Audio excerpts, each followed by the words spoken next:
एक घर काफी दिनों से बंद पड़ा था। तभी एक किराएदार घर देखने आता है। मकान मालिक बंद पड़ा हुआ घर दिखाता है। लड़का दरवाजा जैसे ही खोलता है तो उसे घर में चुड़ैल घूमती दिखाई देती है। यह देखकर वो डर जाता है। डरता हुआ मकान मालिक के पास जाता है और बोलता है, इस घर में तो चुड़ैल घूम रही है। यह सुनकर मकान मालिक भी डर जाता है और कहता है, कहाँ है चुड़ैल। दोनों डरते हुए दरवाजे के पास जाता है और डरता हुआ दरवाजा खोलता है तो घर के अंदर कोई नहीं था।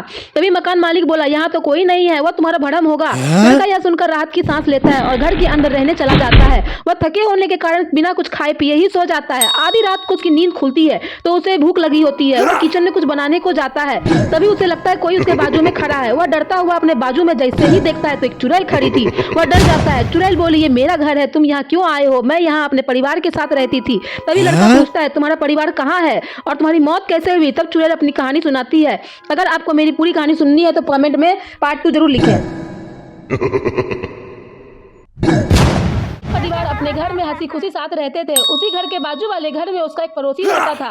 वह आते जाते उसके परिवार को हंसता खेलता देख काफी जलता था। एक दिन उसकी पत्नी घर पर साफ सफाई कर रही थी। तभी उसका पति खेत से दौड़ता हुआ आता है और पत्नी से कहता है, देखो देखो मुझे खेत से खजाना मिला है। पत्नी खजाना देखकर बहुत खुश हो जाती है और पति से बोलती है, अब हमारे अच्छे दिन आ गए। दोनों भगवान को धन्यवाद करते हैं। तभी उसका पड़ोसी सारी बातें सुन लेता है। खजाना देख उसके मन में भी लालच आ जाता है। तभी रात होने पर वह पड़ोसी योजना बनाता है, खजाना कैसे चुराऊं।